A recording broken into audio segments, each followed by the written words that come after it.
ये कहानी है उन हाथों की जो अलग अलग शरीर से जुड़े हैं, लेकिन एक साथ मिलकर देश बदलने का प्रयास करते आए हैं।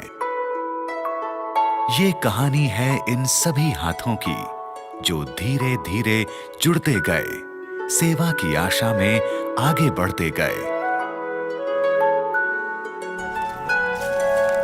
जिन हाथों का बचपन कचरा उठाते हुए व्यतीत हो रहा था, उन उंगलियों में आशा की कलम दे पाए हैं।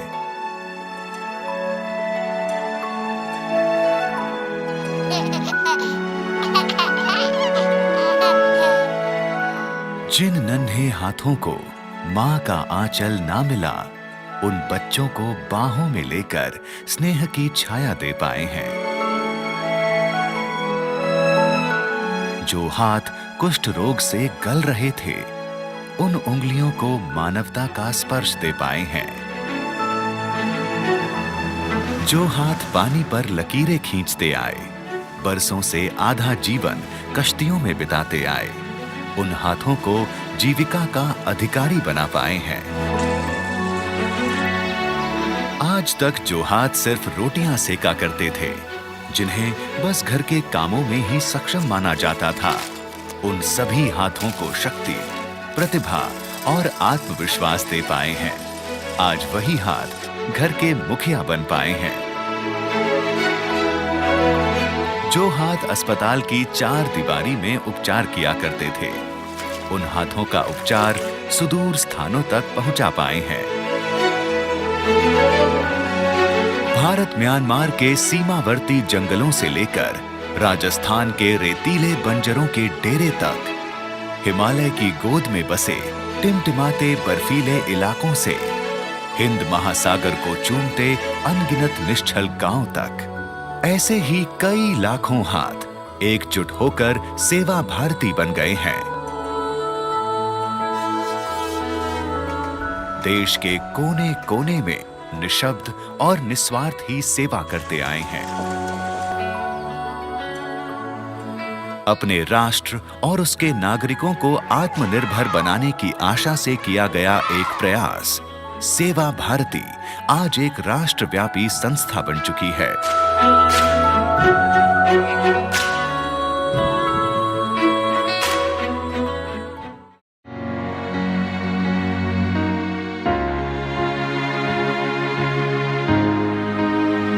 बड़े बड़े शहरों की छोटी छोटी बस्तियां, जयपुर के भव्य महलों के बीच ऐसी ही कुछ बस्तियां हैं, जहां बच्चे बगीचों की जगह कचरे के मैदानों में खेलते हैं। इन नन्हे पैरों ने कभी किसी पाठशाला में कदम नहीं रखा था।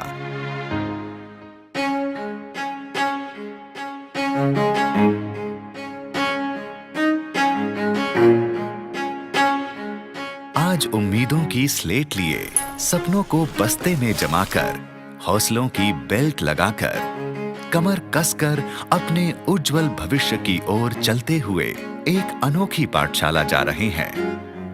एक ऐसी पाठशाला जिसके दरवाजे हर किसी के लिए हमेशा खुले हैं।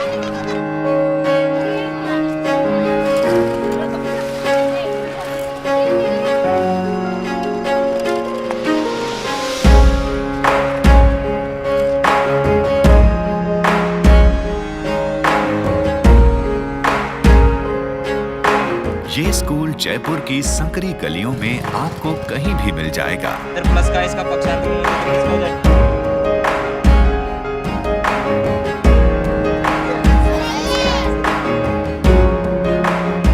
इस पोर्टेबल पाठशाला की जननी है श्रीमती विमला।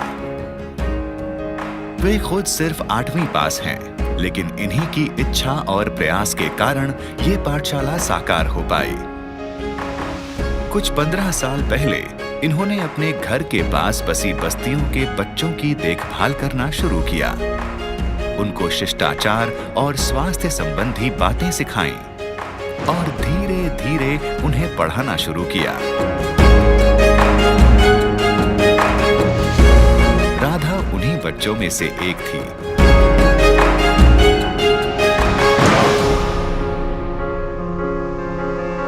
विमला जी ने इन सब को मां की तरह स्नेह और अनुशासन के साथ अपने घर में जगह दी। आज वे सब हाई स्कूल पहुंचकर उनके इस प्रयास को आगे बढ़ा रहे हैं। ये छोटा सा कदम बड़ी तेजी से सफलता की ओर बढ़ रहा है। सेवा भारती ने विमला जी को पूर्ण सहयोग एवं प्रोत्साहन दिया।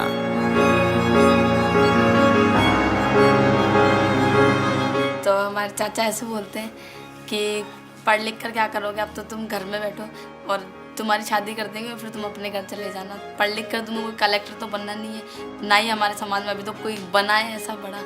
तुमको भी नहीं बनना, तुम भी पढ़ाई छोड़ो और घर का काम करो। तुम लड़की हो, बस लड़की रहो।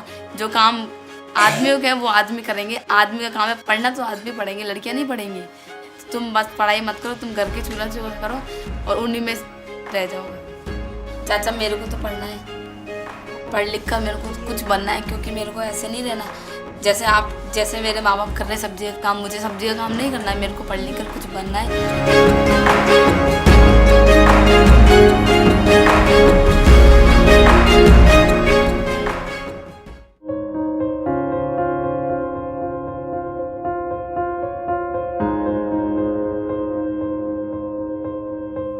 उत्तराखंड में जून 2013 को हुई बारिश के बादल आज तक छटे नहीं हैं। इन घरों में धूप तो आती है, लेकिन उजाला नहीं होता।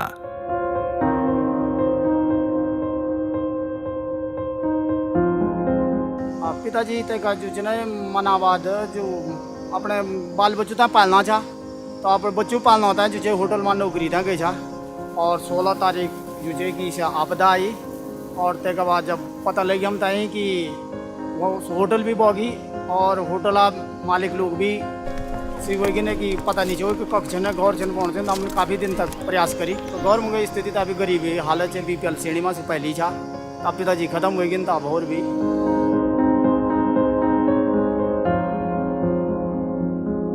तो तब तक बाद जो कि ये एक टीम है क्योंकि RSS होगी गोमा, तो सर्वे का दौरान बताए कि अगर जो कोई बच्चा यूँ का पढ़ना चाहन हम जो चाहिए होता है पढ़ोला।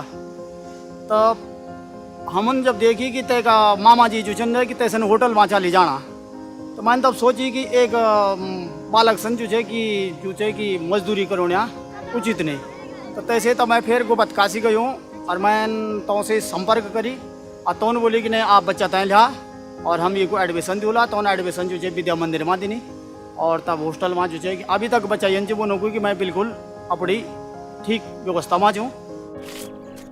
सूरज जैसे और भी कई बच्चे हैं जिन्होंने अपने माता पिता या परिवार को उस बाढ़ में खो दिया था। इनका वर्तमान बेहतर हो और एक सुनहरा भविष्य बन सके, इसी उद्देश्य से इन बच्चों की शिक्षा के अलावा पालन पोषण जैसी सारी जिम्मेदारियां सेवा भारती ने उठाई हैं। जो हवाएं होती हैं वे उनकी कर सेटल तौरीङाइसिदा ओजा शंकर जी मुंबईदगी ने हाना न्यूटू सोमदा ओजा अमा लाइ खोगी पाबना जुम आई चासु असुक लई तंबसिदा माने अदोडी नंगना चामा आइन आदा लाइक तंबीगे तुम तुंगदा ngasi nong ning le kan da akhoi angang taram si tu som du si yaure imphal degi su amani su yaure akhoi ji pulap maharashtra da pura adigi di man hostel ji macha win haure ba akhoi ji school da pura school da admission dore school da akhoi ji pura anob experience am oi ki asumana mathang mathang oja sangkana angang chahi khuding dum north east gi mathang sum purok pasida haujin masing yam khale hauji angang mayang gi manung sida kana gumana government service तौरे कनागुमना NGO की थबक तौरी कनागुमना social work तौरी।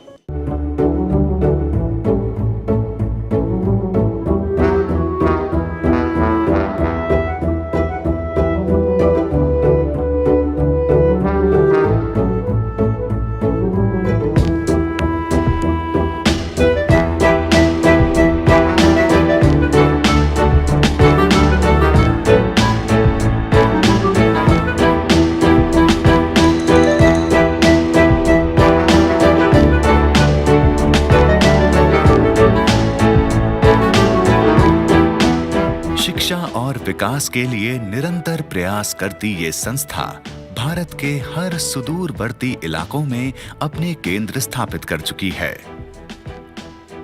ओजा शंकर ने कई साल पहले उत्तर पूर्वी इलाकों में एक ऐसी ही पहल की थी। म्यांमार बॉर्डर से करीब 30 किलोमीटर की दूरी पर मणिपुर राज्य में खारासोम एक ऐसा गांव है जहां तक पहुंचने के लिए पक्की सड़कें भी नहीं हैं। जहां 2014 के विकासशील भारत में भी बिजली नहीं पहुंच पाई है, वहां एक सर्व सुविधा युक्त पाठशाला है। शिक्षा और विकास से कोई भी बच्चा वंचित नहीं है।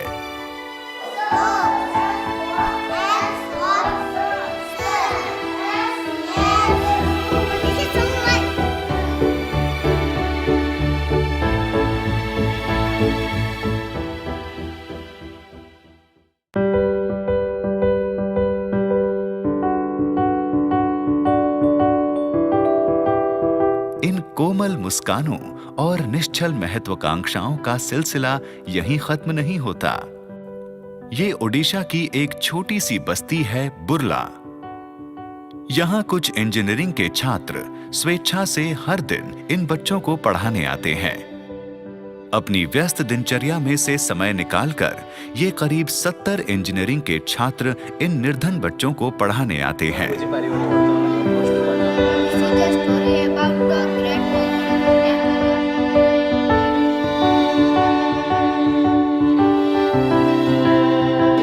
ऐसे ही मुफ्त कोचिंग क्लासेस अरुणाचल में भी खोले गए हैं, जहां देश के उच्चतम संस्थानों से युवा गणित और अंग्रेजी पढ़ाने आते हैं।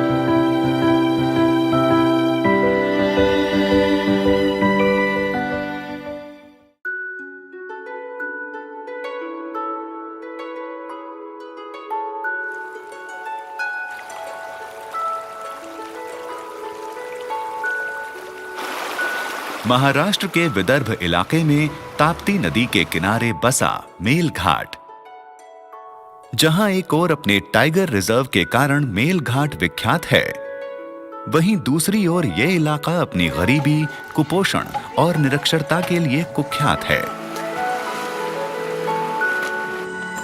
कोई भी ये नहीं समझ पाता कि मुख्य समस्या को जड़ से हटाने के लिए जरूरत है रोजगार की, जिसके उपयोग से सतत विकास और रोजगार बना रहे। इसी जरूरत को समझा सुनील और निरुपमा देशपांडे दंपत्ति ने।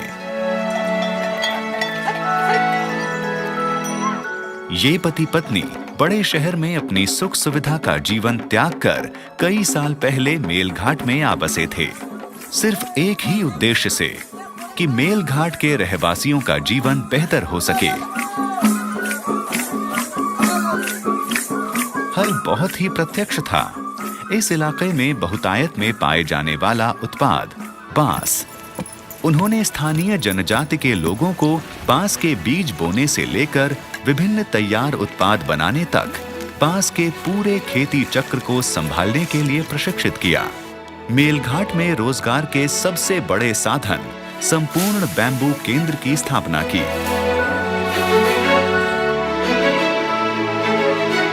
पहले लोगों को लगता था कि ये तो नॉर्थ ईस्ट में ही बनता है, ये तो आसाम मेघालय में ही बनता है, यहाँ कहाँ बनेगा, ये बांस में कहाँ बनेगा, लेकिन यहाँ के लोगों ने बना दिया। फिर ये डिज़ाइन डेवलपमेंट का भी काम चलते रहा। अभी लगभग 150 के आसपास डिज़ाइन हम लोगों के पास हो गए हैं कुल मिला के। 8वीं नापास वाले के लिए certificate course in bamboo technology, 10वीं पास वाले के लिए डिप्लोमा इन बैम्बू टेक्नोलॉजी और 12वीं पास वाले के लिए associate degree in bamboo technology. IGNOU ने भी इसको मान्यता दी।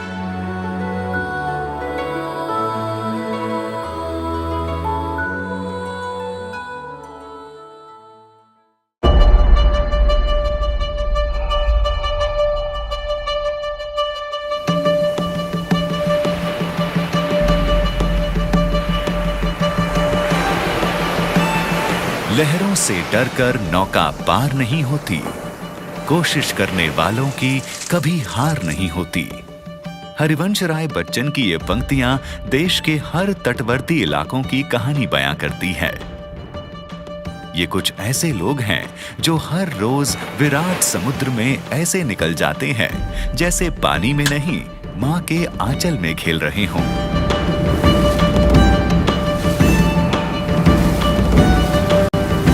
कितनी भी चोट लगे या फिर कितनी ही निराशा हो, ये समंदर का दामन नहीं छोड़ते और ना ही समंदर इनका।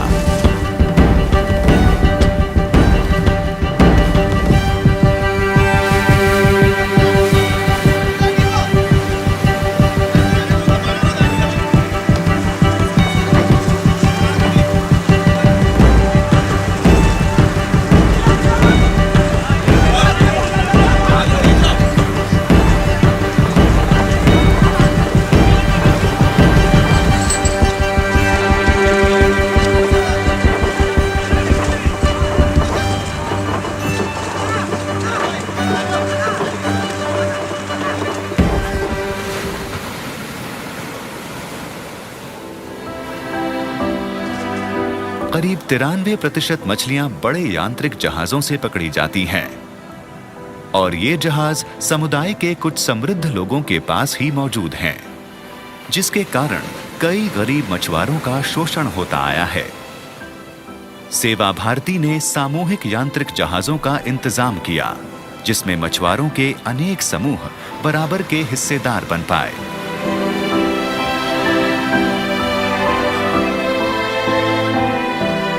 सेवा भारती के शुभचिंतकों से मिला प्रारंभिक धन उन्हें एक ब्याज मुक्त ऋण की तरह उपलब्ध कराया गया और आज वही लोग जो खुद इन जहाजों पर मजदूर थे, उन्हीं जहाजों के मालिक हैं।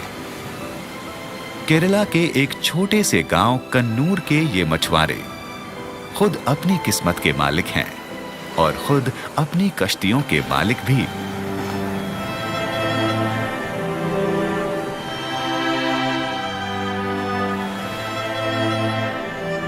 അതിൻ്റെ ഒരു തോണിയും പാലൻ്റെ ഒരു 18-അംഗ ഗ്രൂപ്പാണ് തലായിലിപ്പോൾ ഈ തോണിയും പാലവും നമുക്ക് ഇട്ട് തന്നിട്ട് നമ്മുടെ ഉപജീവന മാർഗത്തിന് നമ്മൾ ജോലിക്ക് പോയിക്കൊണ്ടിരിക്കുകയാണ്.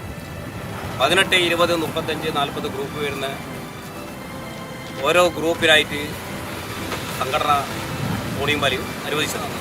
ഇതിൽ നമുക്ക് കാണുന്നൊരു മെച്ചം എന്ന് പറഞ്ഞാൽ ബാങ്ക് ലോൺ വഴി നമ്മളിപ്പം പൈസ ഇത്ര വലിയ തുക എടുത്തിട്ടുണ്ടെങ്കിൽ ജപ്തി നടപടി പോലത്തെ കാര്യങ്ങൾക്ക് ബാങ്ക് മുതിർന്നേക്കും.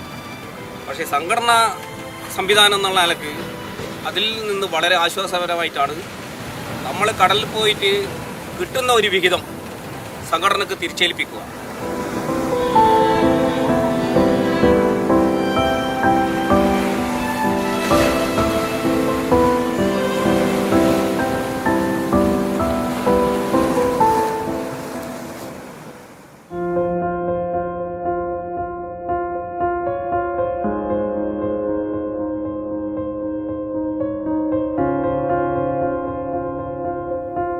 ना अपनों का साथ मिले, ना जलपान नसीब हो, कोई अमीर हो चाहे गरीब हो, हाड़ मांस का बना मनुष्य पानी सा गल जाता है। कितने ही नुस्खे हों, कितने ही हाकिम हों, बूढ़े जवान सब एक ही ज्वर से तपते हैं। चाहे जितना हो मनोबल, इन पट्टियों के पीछे सब कुछ दब जाता है।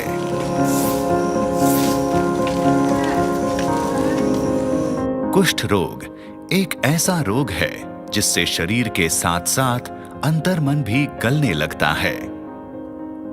दुनिया में सबसे बड़ी बीमारी कुष्ठ रोग या टीबी नहीं है, बल्कि एक इंसान को अनवांछित, उपेक्षित छोड़ दिया जाने का एहसास है। चांपा छत्तीसगढ़ में स्थापित भारतीय कुष्ठ निवारक संघ एक ऐसी ही मिसाल है जहां सही मायने में कुष्ठ रोग को हरा दिया गया है। BKNS के मार्गदर्शक श्री कात्रे खुद एक कुष्ठ रोगी थे, जिन्होंने अपनी और अपने जैसे कई और रोगियों की लाचार परिस्थिति को अपनाने से इनकार कर दिया। अपनी लगन और मेहनत से कुष्ठ रोगियों के लिए इस संस्था को स्थापित किया।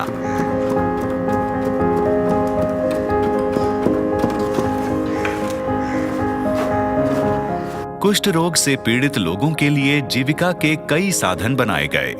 खेती बाड़ी, चटाई बनाना, चौक की फैक्ट्री।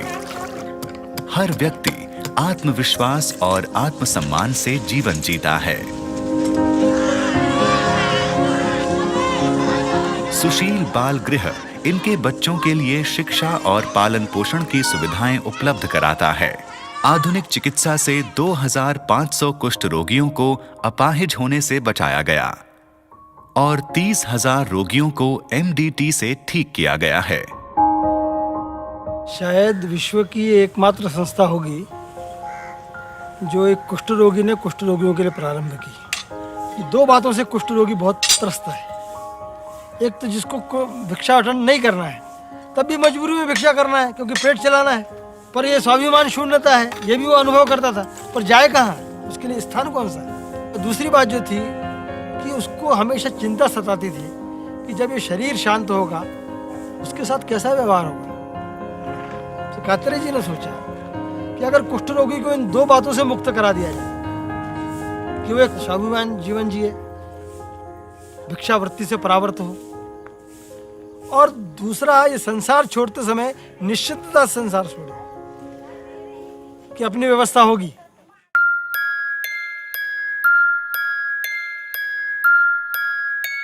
ये एक बड़ा संयुक्त परिवार है। हर रिश्ता खून का तो नहीं, लेकिन मानवता का रिश्ता है। अपना दर्द भी एक साथ बांटते हैं और अपनी खुशियां भी।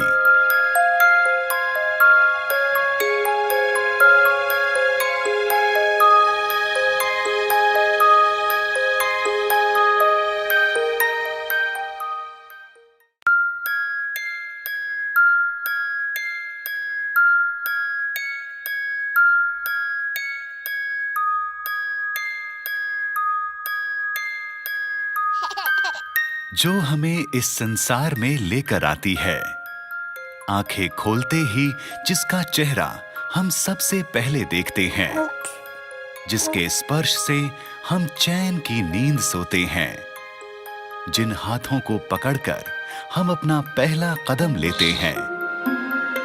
ममता के उस स्पर्श, उस आंचल की छांव से अनभिज्ञ है ये मासूम बच्चे, लेकिन फिर भी स्नेह से वंचित नहीं हैं।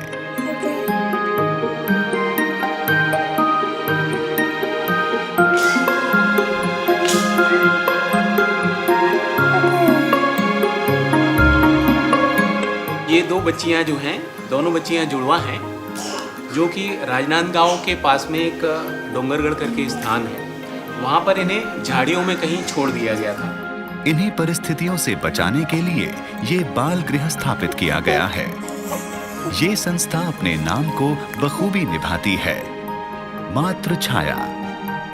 क्योंकि बहुत बार ऐसा होता है कि कचरे में या रेत में या नालियों में डाल देते हैं बच्चे, तो उससे क्या है, उनको इन्फेक्शन शुरू हो जाता है और हम लोगों के लाते तक बच्चे को बहुत ज़्यादा इन्फेक्शन होने लगता है। तो यदि किसी को डालना ही है तो वो हमारे मातृ छाया के झूले में सही जगह पे डालें, ताकि हम उसको इमीडिएटली उसकी व्यवस्था कर सकें।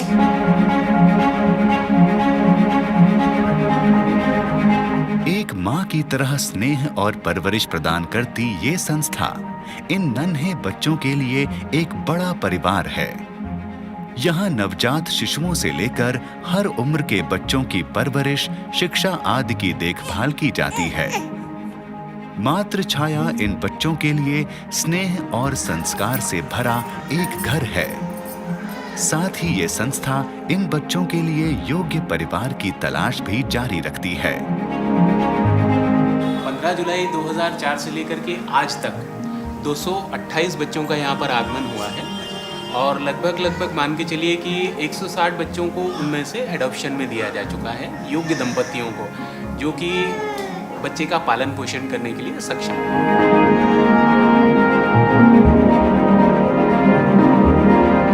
मातृ छाया के निरंतर निस्वार्थ प्रयास से कई अनाथ नन्हों को परिवार मिले हैं और कई सूने आंगनों में किलकारियां गूंजी हैं।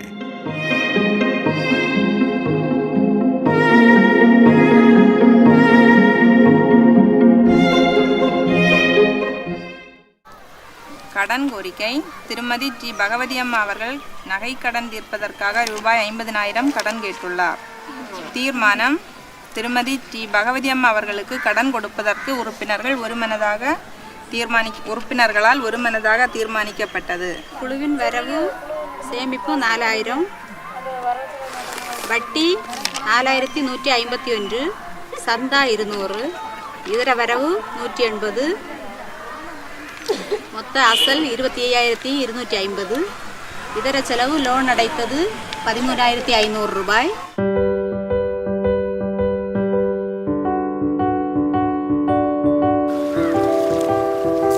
कितने ही अद्भुत रूप हैं इनके।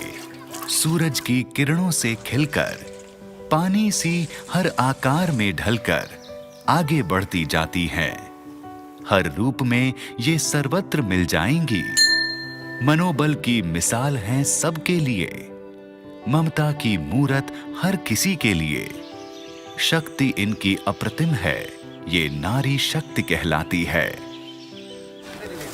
இது வந்து இருக்குதுக்கு இல்லடா இல்லை கல்யாணம் பண்ணி கொடுத்தது நெட்டாங்கோடு.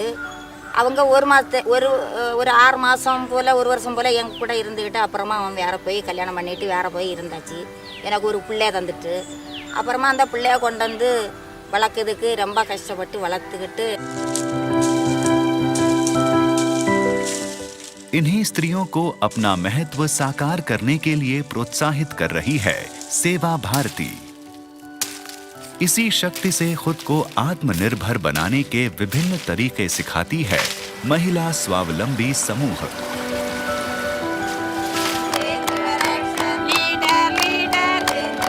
तमिलनाडु में सेवा भारती ने 1999 में महिला स्वावलंबी समूह की शुरुआत की और उन समूहों को रोजगार के अवसर और व्यावसायिक प्रशिक्षण उपलब्ध कराए। जिन औरतों को आर्थिक मदद की जरूरत थी उन्हें ब्याज मुक्त ऋण दिए गए। अपने आसपास आसानी से प्राप्त होने वाले साधनों से रोजगार की चीजें बनाने का प्रशिक्षण दिया गया। குழுவில் நாங்கள் 20 பேர் லோன் எடுத்து பங்குச்சு எடுத்துக்கிட்டு அப்புறமா நாங்கள் மாதம் தோறும் பிரித்து லோனு கட்டி அப்படி ஒரு தொழில் இப்படி வேலையில செய்து வாலையில முடஞ்சி எடுத்து ஒரு தொழிலை செய்து எழுத்து விவரம் தெரியாமல் இருந்தா அப்போ குழுவில் உள்ள தலைவர் மாரோ சொன்னாங்க, சுசீலா நீ இப்படி கை ஒப்பு போடக்கூடாது, நீ சாக்குட்டி வச்சு எழுதி படிச்சுக்கிட்டு வா அப்படின்னு சொன்ன பிறகு என் மக என்ன செய்தா கையை பிடிச்சி எழுதி காட்டி தந்தா. அம்மா இப்படி எழுதுன்னு சொல்லி காட்டி தந்தா. அதுக்கப்புறம் 3 எழுத்து சுசீலா அப்படின்னு 3 எழுத்து எழுதி படித்து இப்போ சைன் வைப்பேன். புக்கில் எல்லா புக்கிலையும் சைன் வைப்பேன். அப்போ பேங்குக்கு போவேன்.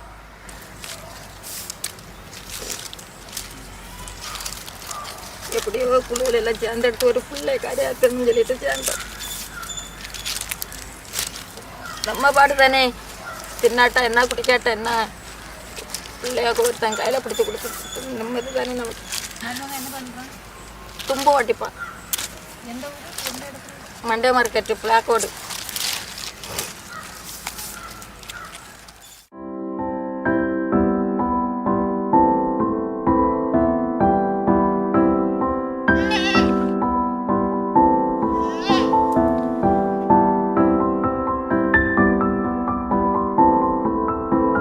हवाओं की सरसराहट से, पंछियों के चहचहाने से, सूखे पत्तों पे गिरती पानी की बूंदों से, तारों के टिमटिमाने से, झिंगुरों की सीटियों से प्रकृति हमसे बातें करती है। प्रकृति की ये बोली समझने वाला एक ऐसा ही इलाका है कंधमाल। कितने ही वर्षों से इन जंगलों में बीत रहा इनका जीवन प्राकृतिक जीवन शैली की मिसाल है। यहाँ के जनजाति चावल की खेती कर अपना गुजारा करते हैं, लेकिन चावल की फसल भी साल के कुछ ही महीने उनका साथ दे पाती है। बाकी बचे महीनों में ये जनजाति अपना पेट पालने के लिए संघर्ष करती रह जाती है।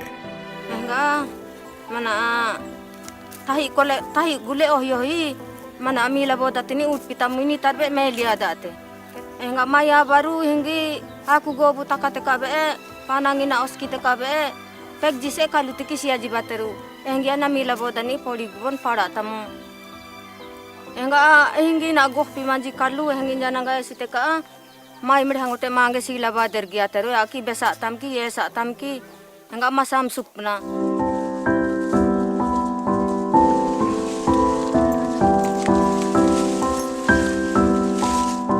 सेल्फ हेल्प ग्रुप्स की सफलता का सबसे बड़ा उदाहरण मिलता है कंधमाल में। ये जनजाति आज पत्तल कारोबार की अधिकारी बन चुकी है। ये पूरा कारोबार यहाँ की महिलाओं द्वारा संचालित है।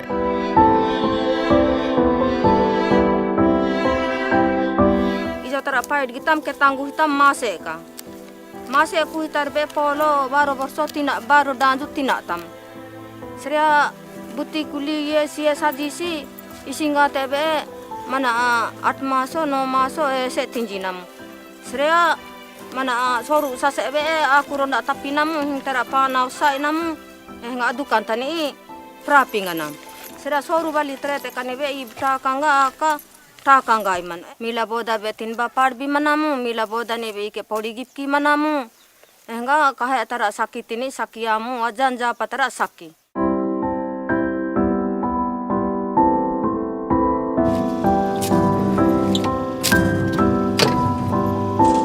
इस कारोबार के लिए मशीनों का प्रबंध और क्रय विक्रय सेवा भारती द्वारा किया जाता है। बहुतायत में उपलब्ध प्राकृतिक साधनों से बनाए गए उत्पाद, उनसे कमाया गया मुनाफा इस जनजाति में आत्मविश्वास और स्थायी विकास लेकर आया है।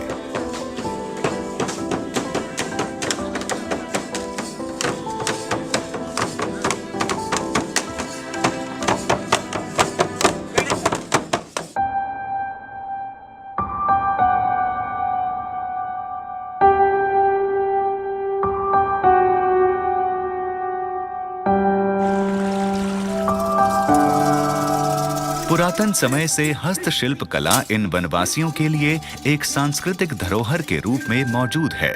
अरुणाचल के मूल निवासी इस कला का कई सालों से अभ्यास करते आ रहे थे। इन वनवासियों का हस्तशिल्प कौशल और नवाचार बढ़ाने सेवा भारती कई प्रशिक्षण शिविर आयोजित करती है। सेवा भारती ईटानगर वालों turning inom yam lango antai enna belongo bum ko bum pimanga idok muk yenam bagde wak yenam ingo super set ati ai deke ke mo inom hitoka idola hemmo mok a min ko lo ngo man hemmo bona hidong ko nenok ngo arigana midong idokom arigana doka idol ngumur ko poisa pangko kamangai inam lega hemmo a ilong mu hilang kula ai ka ilok hok bango dolang kom ye mu hilang hemme atau bona itu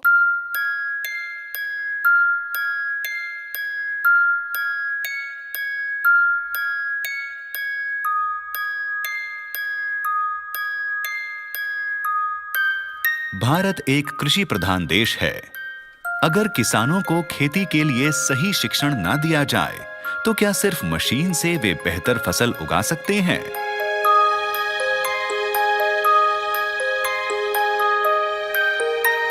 गो ग्राम स्वावलंबन संस्थान बीकानेर राजस्थान में सेवा भारती के द्वारा कृषि क्षेत्र में organic कार्य प्रणाली में जागरूकता उत्पन्न कर रही है। इस कार्य प्रणाली में किसी भी तरह के केमिकल खाद या जहरीले कीटनाशकों का उपयोग नहीं किया जाता। खेती बाड़ी में काम आने वाली हर चीज 100% प्राकृतिक होती है। मैंने तो साहब बताया ये समूह बनाए मैंने बताया राय बताई कि आप खेती इस तरीके क्यों करो जके हो आप पनप जाओला जने में एक आई है कि बहुत एक समूह बनाए जके में बीज तैयार करियो और खाद गौ मूत्र गोबर खेता में लार नौकी और मलसिंग करी नो खेता में पल्ले कहीं को पड़ी नहीं 100 बीघा 50 बीघा में मतलब बीघो 5 किलो उतर दो या 10 किला यूं बेसी बीघो मार धान छोड़ दो। अब जब ये आप मेहनत कर और खेत में खाद होता रहे जके टाइम माने बीघो मतलब 80 किलो छोड़े अठे या कुंटल रे पास हो जाए एक बीघे में 1 कुंटल अनाज हो जाए। गोबर ने और गौ मूत्र जी की खाद है बटो बार करी और ला रहे खेत में नौ घर बीरे मलसिंग कर लो मलसिंग करने के बाद उरे ताकत हो बाजरी हर प्रांत हर क्षेत्र में हर भूभाग में ये ऑर्गेनिक फार्मिंग टेक्निक्स बहुतायत फल देने में सक्षम हैं। भले ही वो राजस्थान की रेतीली जमीन हो या फिर दक्षिण भारत की फलती फूलती वादियां हों।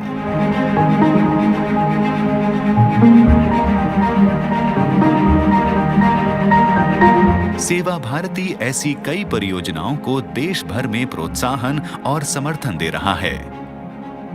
तीर्थहल्ली के कृषि प्रयोग परिवार में किसानों को ऑर्गेनिक प्रणाली में नियमित प्रशिक्षण दिया जाता है। पर्यावरण के अनुकूल कृषि से होने वाली बचत और फायदे इन किसानों का जीवन स्तर बेहतर बनाते हैं।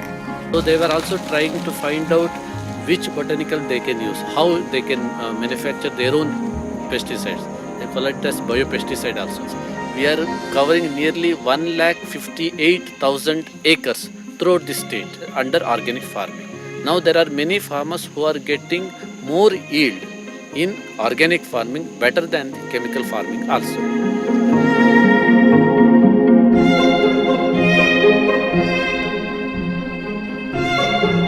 ಸಾವಯವ ಕೃಷಿ ಅಂದವಾಗ ಈ ಥರದ್ದೆಲ್ಲ ಇರುತ್ತೆ ಪ್ರಕೃತಿದತ್ತವಾಗಿ, ಏನೇನು ಇಲ್ಲ ಅಂತವತ್ತು ಇಲ್ಲ. ಹಾವಿದೆ, ಏಡಿದೆ, ಕಪ್ಪೆ, ಹಾವು, ಮುಂಗ್ಸಿ ಎಲ್ಲ ನಮ್ಮ ಜೊತೆಗಿದ್ದಾವೆ, ಯಾವ ನಾಶ ಇಲ್ಲ.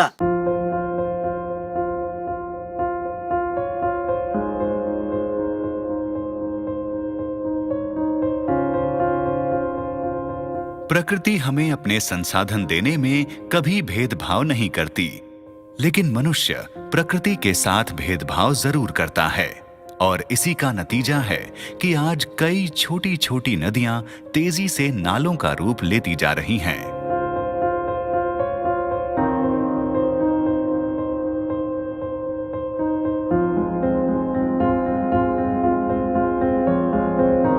राष्ट्रीय सेवा भारती ने ऐसी ही सामाजिक जरूरतों के लिए लोक भारती संस्था की स्थापना की है। ये संस्था बड़े शहरों की प्राकृतिक जरूरतों पर निगरानी रखती है। ये नागरिक अपनी अपनी व्यस्त दिनचर्या में से कुछ समय निकालकर लखनऊ की गोमती नदी का सफाई अभियान पूरा कर रहे हैं।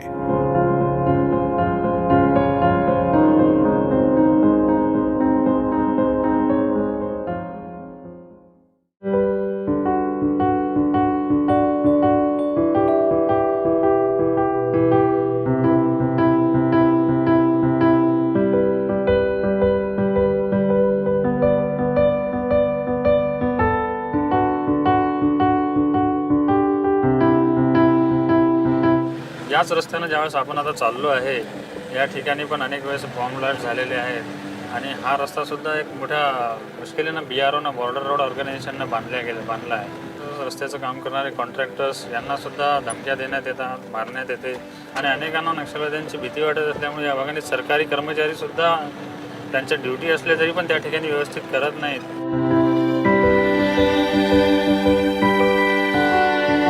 इस देश में कई इलाके ऐसे हैं जहां विकास तो दूर, मूलभूत स्वास्थ्य व्यवस्थाएं भी उपलब्ध नहीं हैं। गढ़चिरौली एक नक्सली इलाका है। यहाँ वास्तव में मरीज मामूली से बुखार के लिए मीलों की दूरी तय कर चिकित्सा तक पहुंच पाते हैं।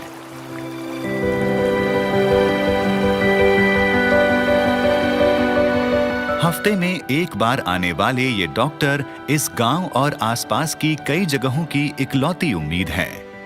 ऐसी परिस्थितियों में जब डॉक्टर उपलब्ध न हो तो हर कोई बीमारी से अकेले लड़ने के लिए निसहाय रह जाता है। इसी हाल को बदलने के लिए डॉक्टर सुरेश दामबोले ने कुछ स्थानीय लोगों को प्रशिक्षण दिया है। सेवा भारती ने ऐसी योजनाओं को बढ़ावा दिया और स्थानीय स्वास्थ्य कर्मियों को साधन उपलब्ध करवाए। याच्यामधूनच असं लक्षात आलं की आपण तर 8 दिवसातून इथं एकदाच येतो, उरलेले दिवस हे लोक काय करणार, औषधीची जर गरज पडली तर. मग अशा वेळेस लक्षात आलं की याच गावातले जर एखादा हेल्थ वर्कर, आरोग्यरक्षक जर आपण ठेवले आणि त्यांनी जर एक प्रथमोपचार म्हणून काही औषधी दिली तर 4-5 दिवस त्यांचे निघू शकतात. आणि मग आम्ही गावांमध्ये शीतल वेगळादी झालं, मीना मट्टामी, मीना गोटा अशा त्याच समाजातल्या, माडिया समाजातल्याच काही महिला अत्यंत चांगल्या प्रकारे त्या काम करत आहेत.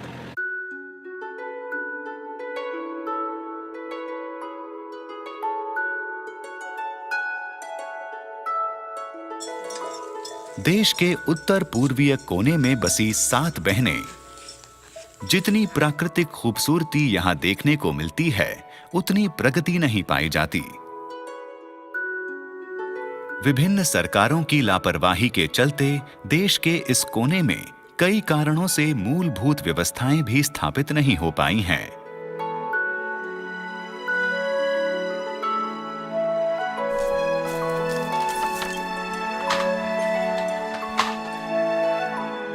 इन्हीं हालातों को सुधारने के लिए सेवा भारती ने यहाँ स्वास्थ्य सेवा की संस्था स्थापित की है।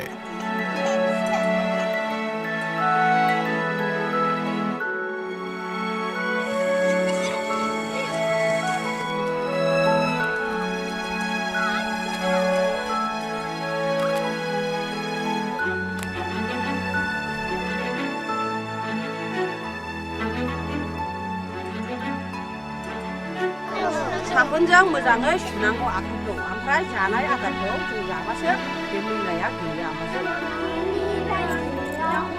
इन सेवा परियोजनाओं को नाम दिया गया आरोग्य मित्र।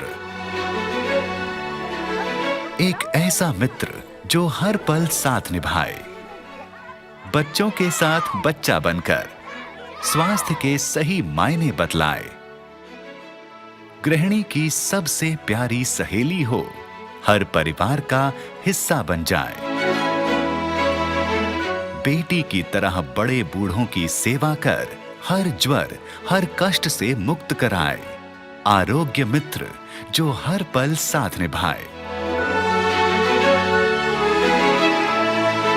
इस परियोजना के मुख्य चालक होते हैं आरोग्य मित्र या ग्रामीण स्वास्थ्य कार्यकर्ता। इस परियोजना की विशेषता ये है कि हर आरोग्य मित्र स्वेच्छा से ये भूमिका निभाता है। इस परियोजना में गांव के युवाओं को मूलभूत चिकित्सा में प्रशिक्षित किया जाता है। एक आरोग्य मित्र हर महीने कम से कम 50 लोगों की मदद करती है। वर्तमान में करीब 4500 से अधिक आरोग्य रक्षक वनवासियों की सेवा कर रहे हैं। जोंहा बिनिफ्राय हस्पिटालाव लांनांगौब्ला जोङो 7 किल'मिटार 7 किल'मिटार लांनांगौ जायो आरो गसाइगावसो दालाय हस्पिटालाथ' आरो बिनिफ्राय जोङो बेसिम लांनांगौबा जोंहाथ' बहुत गोबां खस्थ' मोनो नालाय बे खस्थ'नि गेजेराव आङो बेखायनो बे गामियाव एसे एनै बेमारि दङ दा बेखौनो आं एसे एनै नायो आरोखि।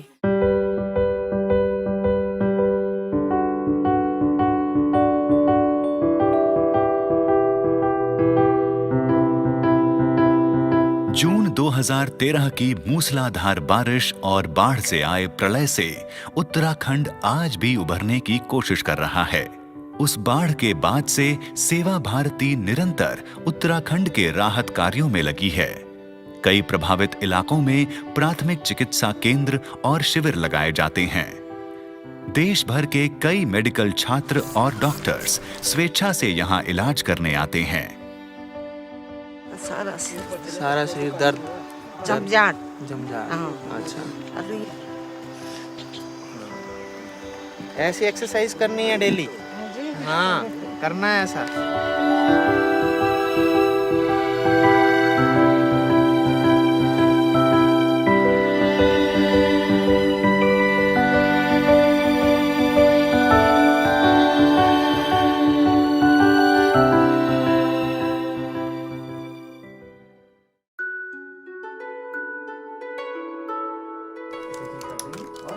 सेवा भारती की अनगिनत संस्थाएं एक सर्वशक्तिमान कवच की तरह हर जरूरतमंद तक पहुंचने का प्रयास करती हैं। आज करीब 1,60,000 गतिविधियों से बने संजाल से सेवा भारती जीवन के हर पहलू को छूती हुई और भी विस्तृत होती जा रही है।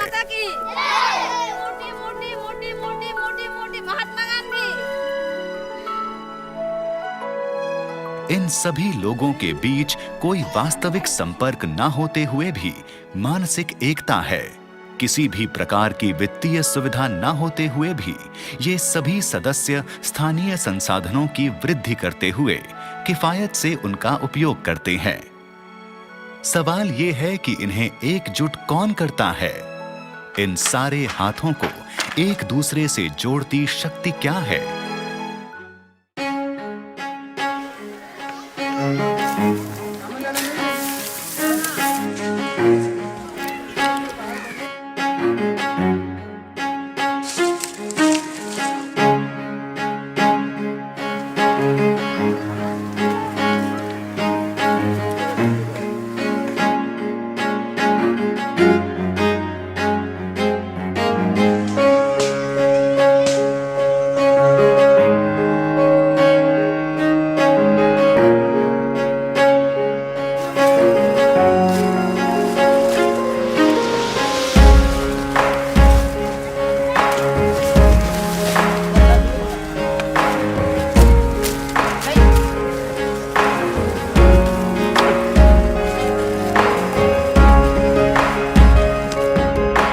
राष्ट्रीय स्वयंसेवक संघ की शाखा एक ऐसी विचारधारा है जो इन सभी सदस्यों को एकजुट करती है। हर दिन 1 घंटे की ये गोष्ठी शाखा कहलाती है।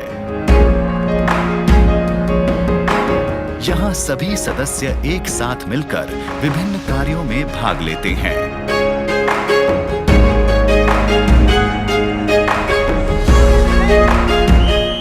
ये सारे कार्य इन स्वयं सेवकों को एक ही चीज का एहसास करवाते हैं।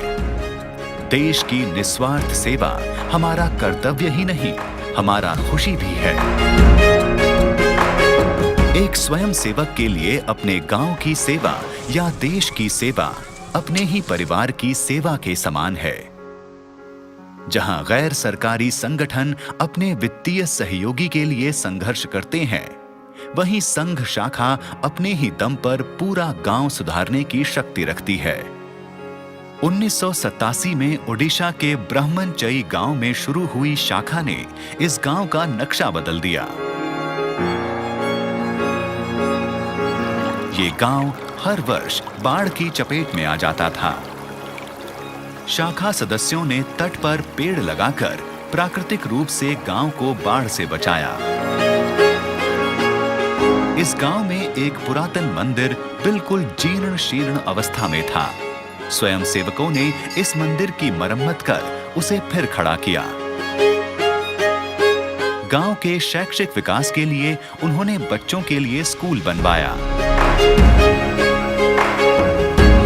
ब्रह्मनचई जैसे और भी कई ग्रामीण इलाकों को सुधारने के लिए आरएसएस और सेवा भारती ने संपूर्ण ग्राम विकास योजना शुरू की है।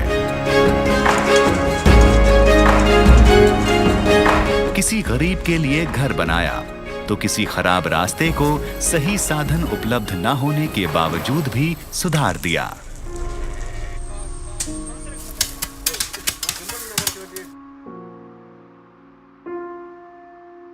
तो संघ की शाखा में मिलने वाला एक सामान्य संस्कार समाज के प्रति अपनत्व का और समाज के प्रति कर्तव्य की भाव और सारे देश को एक मानना, और इसलिए समाज का सुख दुख है, ये मेरा सुख दुख है। समाज में आने वाली समस्याएं ये मेरी समस्या है। हम जहां पर खड़े हैं वही अपना देश है। हम जिनके बीच खड़े हैं वही अपना समाज है। चिंतन के स्तर पर कश्मीर से लेकर कन्याकुमारी तक, राजस्थान की सीमाओं से लेकर मणिपुर की पहाड़ियों तक देश है। परंतु कृति करने के लिए मैं जहां खड़ा हूं, जिस मोहल्ले में खड़ा हूं, जिस नगर में खड़ा हूं, यही हमारा काम करने का क्षेत्र रहता है। इसलिए थिंक ग्लोबली, एक्ट लोकली, इस सिद्धांत को पूर्ण रूप से हम संघ की शाखा में स्वयंसेवकों को दिशा में काम करने के लिए प्रेरित करते हैं। समाज आत्मनिर्भर बने, आत्मसम्मान से खड़ा हो, श्रेष्ठ जीवन की आकांक्षा उनके अंदर जागृत हो, इसकी आवश्यकता है। जो जीव है, चेतना युक्त प्राणी है, वो सम्मान की भूख रखता है। हम अपने सेवा के द्वारा उसके सम्मान की भूख को भी जगाना चाहते हैं। केवल आवश्यकताओं की पूर्ति करना यह हमारा उद्देश्य नहीं है कि जाति, बिरादरी, पंथ, संप्रदाय, इन भेदों से ऊपर उठकर हमने काम करना चाहिए। इसलिए व्यक्ति संकट में है, उसकी सहायता करना ये अपना धर्म है। इसलिए अपने यहाँ पर चिंतन में जो कहा गया, सेवा यह परम धर्म है।